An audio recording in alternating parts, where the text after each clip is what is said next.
Tirah वनचारी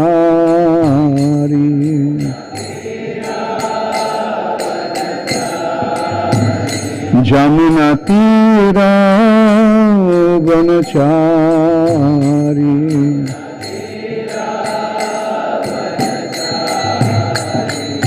Jai Radha Madhav Kunj Vihari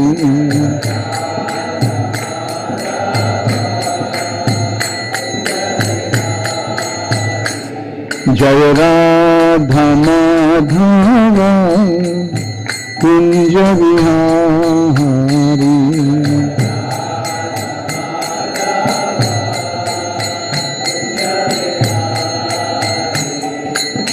गोपीजन Vallabh Girivardhari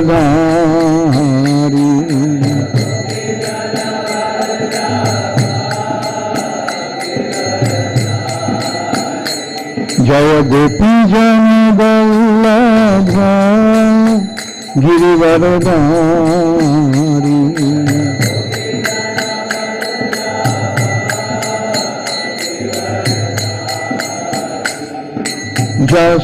Yashodanandan Braj Jan Ranjan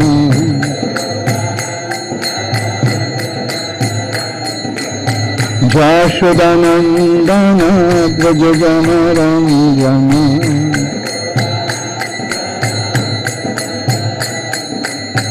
Jamuna Tirah वनचारी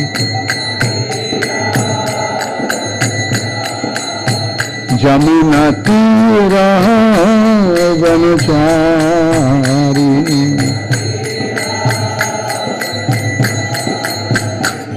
Jai Radha Madhav Kunj Vihari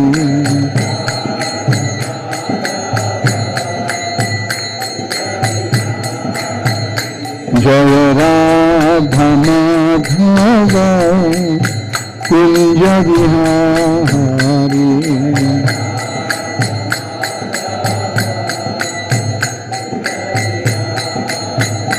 Jai Radha Madhav Kunj Vihari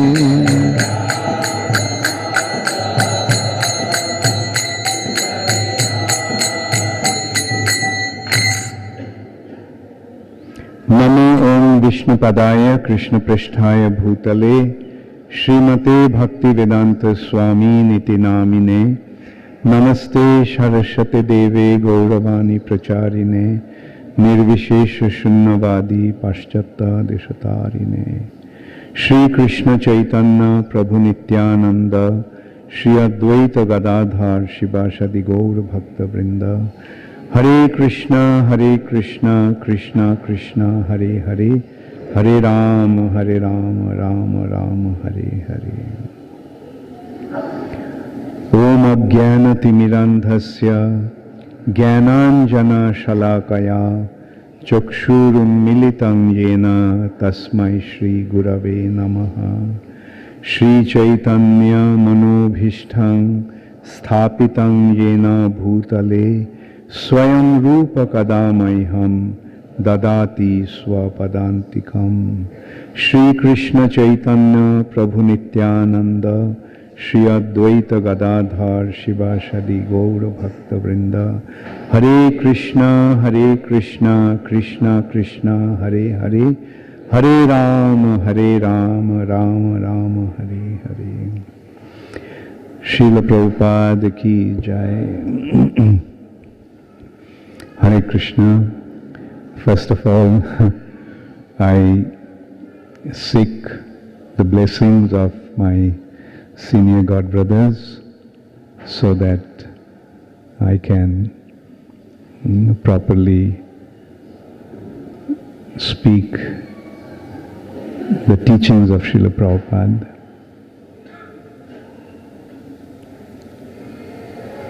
Thank you, Maharaj. Hare Krishna. So, today is Dasahara, the day Lord Ramchandra killed Ravana. Ravana is the personified sinful activities, evil person, demon. And the characteristic of a demon is that he is averse to the Supreme Personality of Godhead. The demons defy the Supreme Personality of Godhead and want to establish themselves as the Supreme Personality of Godhead. And as a result of that, great calamity prevails all over. And the demigods, who are the controllers of the universal affairs, their activities become impeded, stifled. And being in such a situation, they approach the Supreme Personality of Godhead. Generally they approach Brahma, then Brahma takes them to the Supreme Personality of Godhead. So in Treta Yuga, when such a situation prevailed, then Brahma took the demigods to Narayan, Vishnu, and appealed to him that please do something to rectify the situation. And the Lord assured them, okay, I'll be coming. As Krishna said, that he comes whenever there is increase of sinful activities, adharma, and there is a decrease of religious principles, dharmasya glani, and dharmasya glani, when the law and order of the Supreme Personality of Godhead is not followed,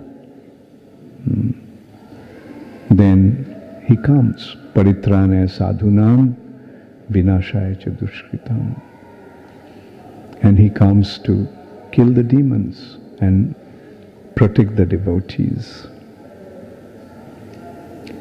And that activity of the Lord is actually his lila. When he comes, he acts in a certain way.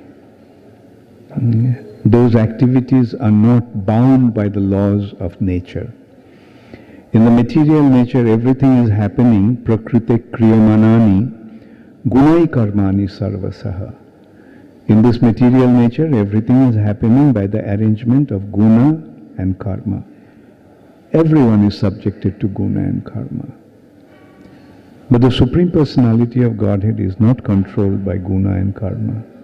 He is completely swarat, he is completely independent. And he acts, and that those activities of the Lord are known as his pastimes. The pastimes are like a drama, drama on a stage. And the drama has two purposes. One aspect of drama is entertainment, and the other aspect of drama is education. A good drama not only entertains, but good drama has an important message to convey. So the Lord acts in that way, it's very exciting the way he acts. And a good drama must have two factors. A good drama must have conflict. Better the conflict, more the conflict, greater the drama. Therefore, the Lord creates that arrangement, the conflict with the demons. In this drama of the Lord, He is the hero, and the demons are the villains.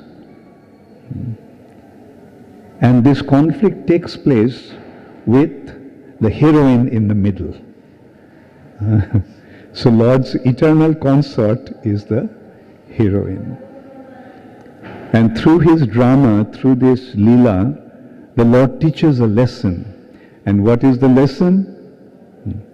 The lesson is, Mam ekam sharanam braja.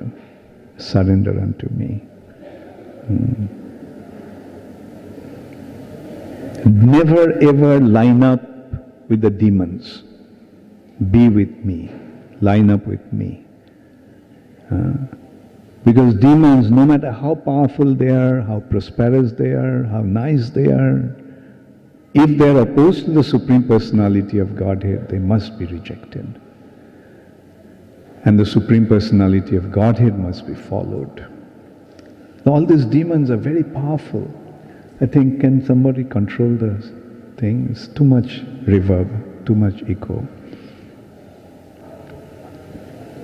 No matter how powerful these demons are, eventually they are killed by the Lord.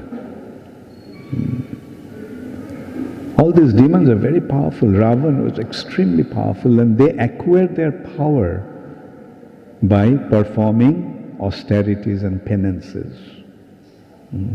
Ravan performed austerities, severe austerities, and as a result of that austerity, Brahma came to him and asked him, what do you want?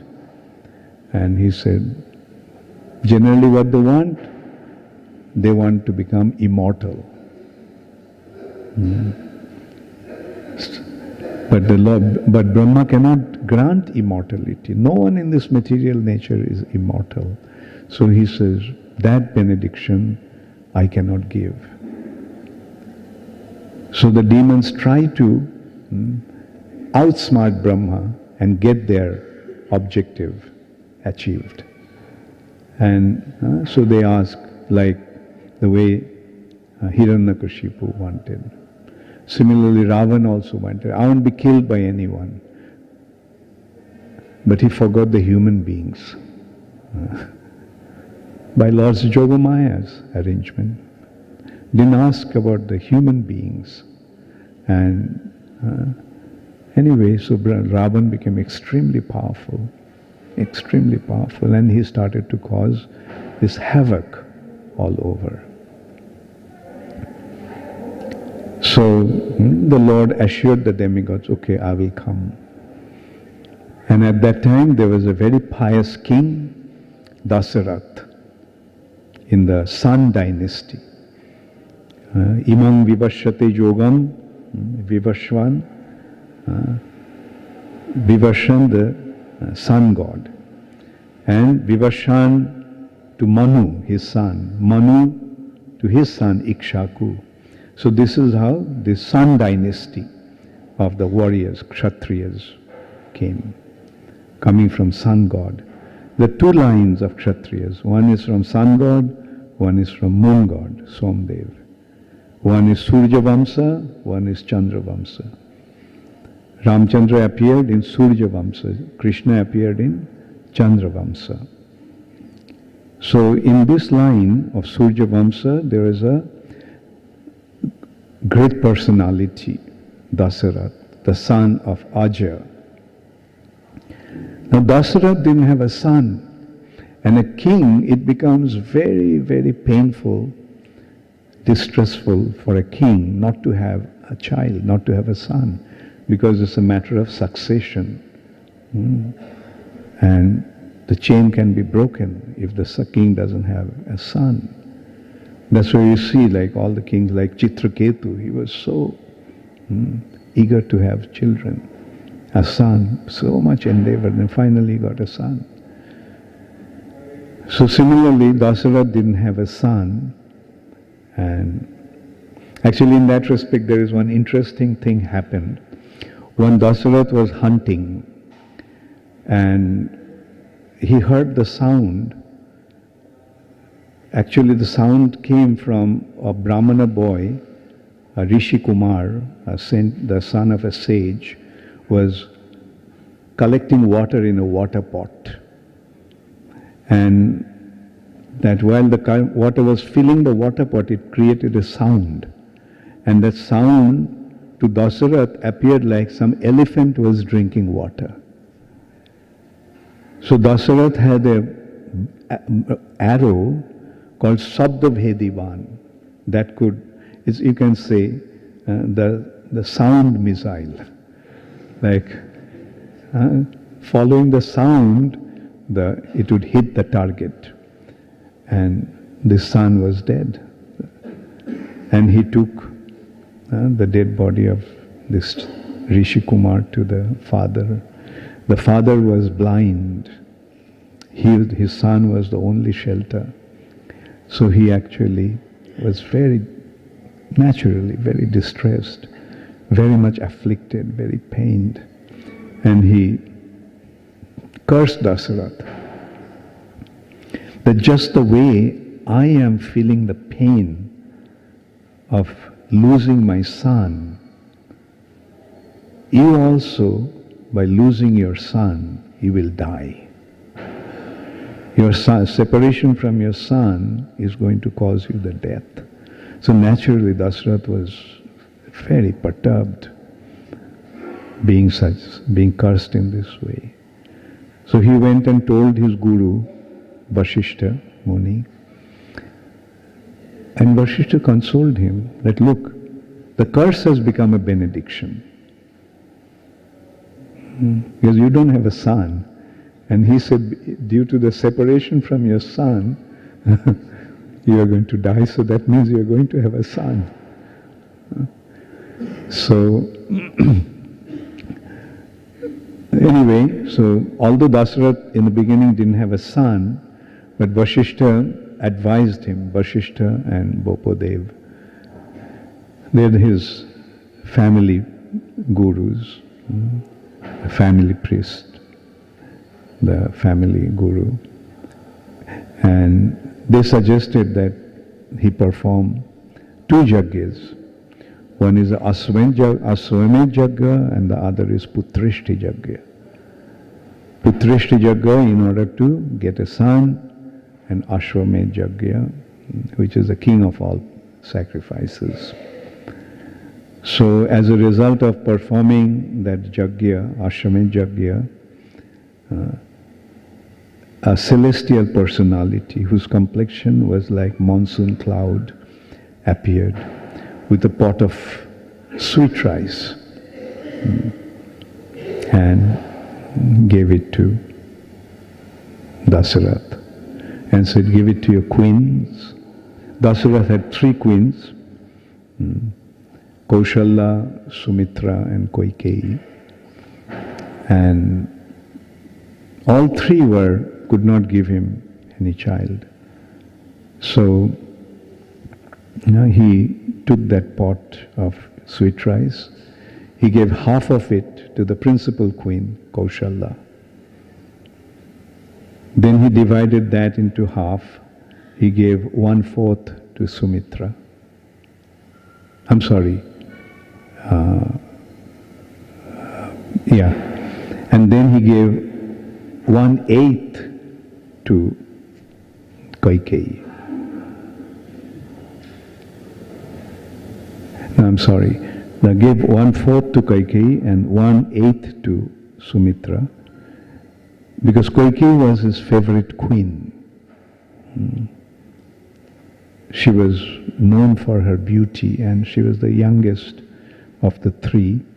So Dasarath was extremely attached to this youngest queen. So he gave 1/4 to her and then 1/8 to Sumitra, and then he gave, after some deliberation, he gave the remaining part also to Sumitra. And as a result of that, from Kaushalya came Lord Ram, from Kaikeyi came Bharat, and from Sumitra, Lakshman and Satrughna. Lakshman became extremely attached to Ram, and Satrughna was extremely attached to Bharat. So this is how he got 4 sons. And these 4 sons were actually the Chaturbhuha: Vasudev, Sankarshan, Pradyumna, Aniruddha. Jai Shri Shri Gaur Nitai ki jai, Shri Shri Radha Madhava ki jai, Shri Shri Sitaram Lakshman Hanuman ki jai. And so naturally they are the incarnations of the Supreme Personality of Godhead, extremely beautiful. They all 4 looked alike, and they were endowed with wonderful qualities. And when they grew up at certain age, Bharat went to his uncle's house. And at that time, before that, let us consider, when Ramchandra was 16 years old, a great sage, Vishwamitra, came to Dasarath's palace. So naturally, when a saintly personality comes, the king receives him with great honor and respect. And he fell at his feet, expressed his good fortune for his arrival, and begged him to bless him. And he also promised to him, please tell me, what can I do for you? This servant of yours is completely dedicated to your service. Please allow him to render some service to you. So then after some initial exchange, Vishwamitra told Dasarath why he came. And he said that he is performing some sacrifice, and some demons, mainly 2 demons with all their associates, Maricha and Subahu, are spoiling the sacrifice. So he came to ask for Ram to come with him and kill that demon. So Ram was actually 16 years old, and Dasarath, just by hearing, he was so attached to Ram that when he heard that he is asking Ram to go and confront those demons who are actually famous for their atrocities, and they were the principal followers of Ravana, and Ravana caused such terror to everybody at that time, and one of Dasarath's ancestors were killed by Ravana. Therefore he was extremely worried. Just by hearing that, he fainted, that he wanted to take Ram. Then when he came back to his senses, just by seeing Vishwamitra, he fainted again. He recalled why he came. Then finally he told Vishwamitra that, no, I can't allow my son to go. He reasoned with him that, look, Ram didn't even complete his educations of warfare. He doesn't have any experience of fighting a battle. So, how is he going to confront these terrible demons? Rather, I go with my soldiers and let Ram also come with me. But Vishwamitra got very angry. He said that, look, if I wanted you to come, then I would have asked you to come. I am asking him to come. And you promised that whatever I want, you are going to fulfill that desire. Now you are breaking your own vow. So he'll go to hell. I am leaving.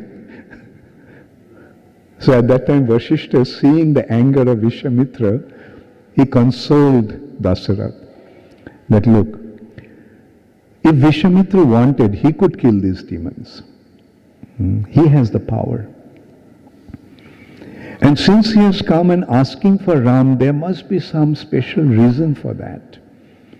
And besides that, Vishwamitra has all kinds of celestial weapons. So most likely he'll give them all to Ram. So this way, Vasishtha advised the King Dasarath. So King Dasarath agreed, and Vishwamitra took Ram.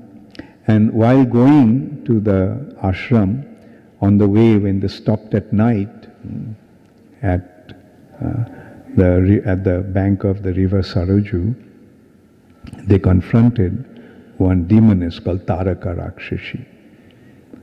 So Vishwamitra told Ram to kill Taraka. So Ram killed Taraka. So Ram was actually lamenting to Lakshman that, look, the first one I had to kill was a woman. Similarly, Krishna also felt the same way. He had to kill Putana. So, and then they went, and Maricha and Subahu, for 6 days, Vishwamitra performed his sacrifice. And on the 6th day, as the sacrifice was going to be completed, all of a sudden the sky became, the whole atmosphere became dark. And there was all kinds of ominous signs. And then they heard the sound, a terrible sound, thundering sound of their roars and laughters of the demons. And then they, all of a sudden, they started to throw all kinds of inauspicious objects. So then Vishwamitra told Ram, take care of this demon. So Ram told Lakshman, this one I won't kill, Maricha. So I won't kill him because his time hasn't come to die. So Ram shoot the arrow, and that hitting the arrow, hitting the demon, carried him to 3,000 miles away and landed him in the ocean. Then the other demon, Subahu, came. So Ram with the second arrow killed him. And with the third arrow, Ram took care of all the demons, the other demons. Now this Maricha actually had some other role to play, that's why Ram didn't kill him. What was the other role? Maricha actually became the golden deer to entice Ram and Sita Devi first actually. Anyway, so then Vishwamitra took Ram to Mithila, the king Janak's capital. King Janak had a daughter, Sita. Janak saw that this daughter was unusually qualified. Therefore he decided to marry her to somebody who is of suitable match. And he had the bow of Lord Shiva, Haradhanu, Lord Shiva. Lord Shiva took that bow to plunder the sacrifice of Daksha. And then he gave it to the custody of the demigods, and demigods gave it to Dasarath's ancestor Devavrata. And this is how Dasarath actually inherited this bow. And Dasarath made a condition that anybody who can string that bow can marry Sita. And many princes came, kings came, all tried, but no one succeeded. And now Ram was told about that bow. Ram became curious. Oh, like a Kshatriya is curious to see the bow of Lord Shiva. And he was taken to the bow, and the bow was carried by 500 people in a cart with 8 wheels. Ram was very pleased to see the bow, and with his left hand he easily lifted the bow, strung the bow, and as he pulled, the bow broke.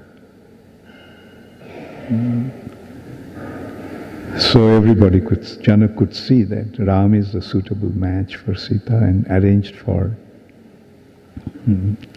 his marriage. This message was sent to King Dasarath. King Dasarath came with his other relatives and associates with Vasishtha, and the marriage took place. Sita got married to Ram. King Janak had another daughter, Urmila. She was given to Lakshman, and his two nieces, Mandavi and Shrutakirti, were given to Bharat and Shatrughna. So these were four brothers got married. And then they went back. On the way back, something happened. All of a sudden, the whole atmosphere became very ominous. And so everybody became very worried, very afraid. What's happening? Because all of a sudden, everything became dark. And then emerged a personality with matted hair, carrying an axe on his shoulder and a bow in his hand. So Vasishtha could recognize that this is Parashuram. And Parashuram considered that the Kshatriyas were his enemy, because one Kshatriya, Kartavirja Arjun, killed his father. Therefore, Parashuram 21 times he annihilated all the Kshatriyas. So Dasarath, when he saw him, became very worried. And he told Vasishtha, but he decided not to fight with anybody. Why he is so angry again and coming here?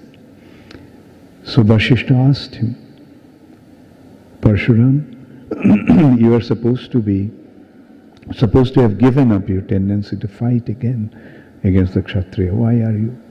He said, yes, this person is an offender. Breaking the bow of Lord Shiva was an offense. So I have come to challenge him. But I will challenge him only if he can string this bow. This is the bow of Lord Vishnu. So Ram took the bow. And when Ram took the bow, Parashuram lost all the luster that he used to have in his body. Why?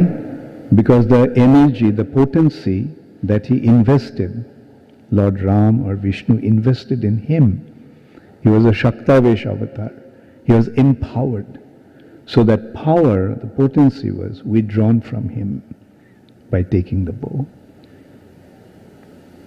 And then Ram placed an arrow after stringing. So Parshuram begged forgiveness. So Ram said, okay, but I have strung this arrow on the bow, so it cannot go unvain. So I have to shoot at something. So this arrow will destroy all your pious activities, and you will lose your right to go to the heavenly planet. Saying that, Ram released the bow, and Parashuram lost his ability to go to the heavenly planet, higher planetary system. And he is still there in Mahendra Mountain. So this is how he had the encounter. Now I'll just go quickly, try to get to the main point. You all know that how Kaikeyi was vitiated. Kaikeyi's mind was vitiated by her maidservant, her hunched-back maidservant, Manthara. And as a result of that, Ram had to go to the forest. And the condition was Bharat would become the king. Bharat at that time was in his maternal uncle's house. And when Ram left, due to the separation of Ram, Dasarath left his body. The message was sent to Kekaya province, and Bharat came back, and he heard everything, and he was so upset with his mother. He chastised his mother, Kaikeyi, very, very strongly. And then he himself went to bring Ram back. He went to the forest, gave the news of his father's death to Lord Ramchandra, and begged him to come back. But Ram said, no, I am bound by this commitment to stay in the forest for 14 years. So I have to remain truthful to that vow. So then Bharat took the peg shoes, the wooden shoes of Ramchandra, as the representative of Ram, took it back to the kingdom, but he didn't go to Ajodhya. He went to Nandigram. He set up his kingdom in Nandigram, because to stay in Ajodhya was too painful for him, because all the memories of Ramchandra were there. So that shows what a wonderful personality Bharat was. In some cases it has been pointed out that Bharat's credit was even greater than Lord Ram's. Because Ram went to the forest for 14 years, lived there in the forest as an ascetic. But Bharat, remaining in this royal atmosphere, in the middle of all this opulence and comfort and luxury and pleasure, he maintained the life of an ascetic. He had matted hair. He did not eat anything but fruits for these 14 years. And he ruled the kingdom, placing the shoes of Lord Ramchandra on the throne, and standing there as his representative, he ruled the kingdom. So this is these are the personalities, such amazing personalities, establishing such wonderful standard of morality, loyalty, and all the good qualities. So Ram was supposed to be in the forest for 14 years. 13 years went by, and then one day when Ram and Lakshman, after taking the bath in the river, were coming, one demoness, Surpanakha, Rakshashi, saw Ram and became afflicted with lusty desires. And assuming the form of an extremely beautiful woman, these demonesses the demons and Rakshasas and Rakshashis they have such power that they can assume any form they want. Like Putana also appeared as a very, very beautiful woman. So Surpanakha also assumed the form of a beautiful woman and approached Ram. Will you please marry me? You are so handsome. Like I have become afflicted by the arrows of Cupid, Kamdev. So please marry me. So Ram told him that, look, I am married, my wife is with me, and such a beautiful woman like you would never like to have a co-wife. So that my brother Lakshman is alone, and so why don't you marry him? Why don't you approach him? So she approached Lakshman. Lakshman gave some reasons why she should go to Ram. Said, I am his servant. Do you want to become the wife of a servant? And Surpanakha could not recognize that they were actually having a great laugh at her expense. So finally when she realized that, she just wanted to devour Sita. So at that time, Lakshman took out his sword and chopped off Surpanakha's nose and ear. Crying, she went to her two brothers who were her protectors there in that forest, Caru and Dushan. So they came with 14 Akshayani soldiers. And Ram single-handedly wiped them all out. The news now reached to Ravan that Caru and Dushan are dead along with their army. So Ravan became extremely angry to hear that this human being dared to challenge me and my arrangement. So go and kill him. So in the meantime, Surpanakha also came, and he gave Ravan the news how beautiful Sita is. So Ravan was a very lusty person.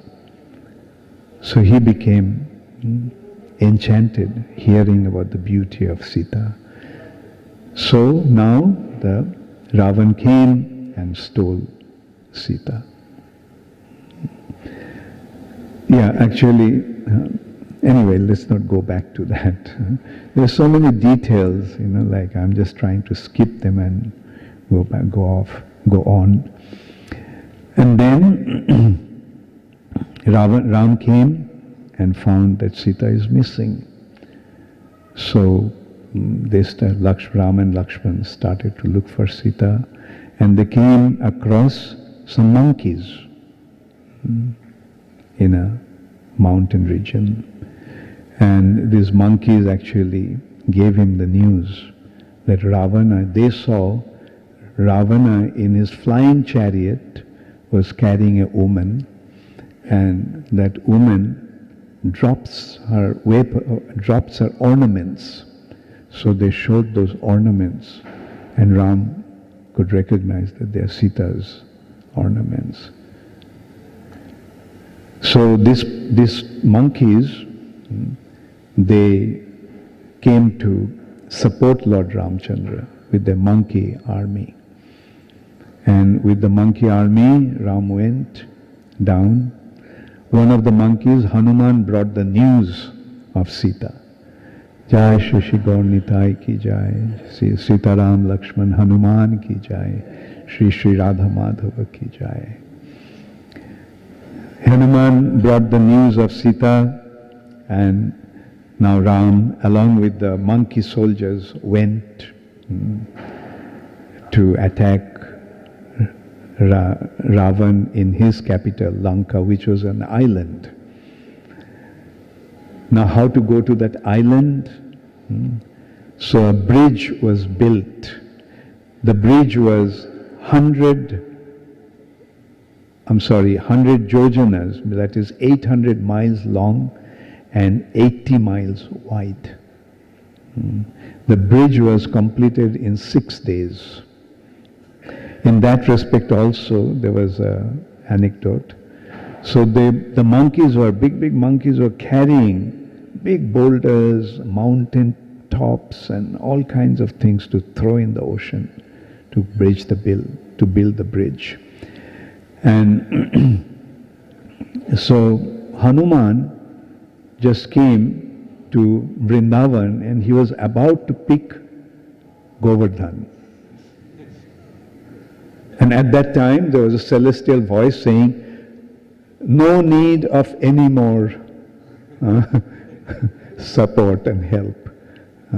The bridge is completed. So when that happened, he became very upset, Giriraj Govardhan. He was about to pick up Govardhan and take. And he felt so bad that he was about to be used in the service of the Lord, and now he has been deprived, so he started to cry. So then the Lord assured him, don't worry, I will come back again in Dwapar Yuga, and at that time you will become my main shelter in Vrindavan. I will play around you, I'll even, what to speak of, you supporting him, I will lift you. I will serve you and use you in my service. So anyway, that was another side incident. In that battle, Ravan lost. In that respect also, many people gave Ravan good advice. Don't fight with him. In that respect also, there is a very beautiful anecdote. Like, Ravan went to Bali Maharaj for support. So Bali said, look, Ravan, give back that woman to her husband. You know, you have committed a great offense, great sin by stealing somebody else's wife. And besides that, this personality is so strong, there is no way you can win. Ravan said, look, I got into this battle, I got into the fight with him, so I cannot retreat now. If I do, then I'll be branded as a coward. So I have to continue the fight. So and then Bali Maharaj said, okay. Since you decided, then there is nothing that I can tell you. But since you have come to me, I must give you a gift. So he took him to a mountain, a golden mountain, studded with diamonds, the size of 6-7 feet in diameter. Huge diamond-studded mountain. So he said, Ravan, take it. Ravan tried to lift it, but he couldn't lift it. Who could lift even Mount Kailash, but he couldn't. Then Bali Maharaj told him, Ravan, this is the earring of my great-grand uncle, Hiranyaksha. And this Ram killed him. So what chance do you have to win this battle against him? Anyway, so this is one anecdote that shows what the Supreme Personality of Godhead, what kind of power he has, what kind of strength he has, and how can anybody defeat him. So another thing, okay, Ravan was killed, Sita was rescued, Sita was brought back. As you know, there was that fire sacrifice, that Sita had to go through the fire test to prove her purity. And at that time, Agnidev himself came. When Sita entered into the fire, Agnidev himself came and gave Sita back to Ram. Said that she is all pure. Actually what happened, when Ravana came, Sita Devi took shelter of fire god Agnidev. And Agnidev took Sita, and in place of Sita kept a Maya Sita. And Ravan actually stole that Maya Sita. Ravan couldn't even touch Sita Devi. So then Sita was rescued. They all came to Ayodhya, and everyone was praising Lord Ramchandra, that only he could kill Ravan. But Agastya Muni said, no, the credit of killing Ravan actually goes to Lakshman. Why? Because if Indrajit was not killed, nobody could kill Ravan. If Indrajit was alive, Ravan couldn't have been killed. Now, Indrajit had the benediction that only a person who had remained a brahmachari for 14 years and who never ate anything for 14 years could kill him. And since Lakshman did not eat anything for 14 years and he was a brahmachari for 14 years, he could kill Indrajit. Otherwise no one could kill Indrajit. So one asked, a brahmachari doesn't even look at a woman, and Sita was with me all the time. So how can Lakshman be considered a brahmachari? So then Agastya Muni asked, Lakshman, what's your response to that? Lakshman said, yes, I only looked at Sita's feet. I never looked at her body or face. And he reminded Ramchandra that when you showed the ornaments of Sita, the only thing I could recognize was her ankle bells. Because that's the only ornament I saw. I didn't see any other ornaments. Ram remembered, yes, that's true. So that's how it was proven that Lakshman was a brahmachari for 14 years. But he said, but every day I used to give him fruit and he used to eat the fruit. So how can you say that he was an anahari? He didn't eat anything for 14 years. Agastya asked, Lakshman, what's your response? Lakshman said, yes. When you gave me the fruit, you said, take it. You never asked me to eat it. Therefore I didn't eat it. I gave it back to the forest. So Ram said, okay, Hanuman, go to the forest and see if the fruits are still there, because being touched by Lakshman, those fruits have become immortal, so they must be there in the forest. So Hanuman went, brought all the fruits. So they counted. 6 fruits were missing, were short of 6 fruits. Oh, for 6 days, Lakshman, you ate fruit. Then Lakshman said, no, my brother, for those 6 days, you did not give me the fruit. One day, when you got the news of father's death, one day when Sita was stolen, one day when I was hit by Shakti. So in this way he mentioned 6 days. So then Ram said, look, as my younger brother, you had to undergo so much tribulation, so much difficulty. So in my next pastimes, you will become my elder brother. And that's how Lakshman, in the next pastime, as Krishna's pastimes, he became his elder brother, Balaram. Jai Shri Ramachandra ki, Jai Shri Shri Krishna Balaram ki, Jai Shri Sita Ram Lakshman Hanuman ki Jai, Jai Shri Shri Gaur Nitai ki Jai, Shamabeta Bhakta Vrinda ki Jai, Gaur Premanande Hare.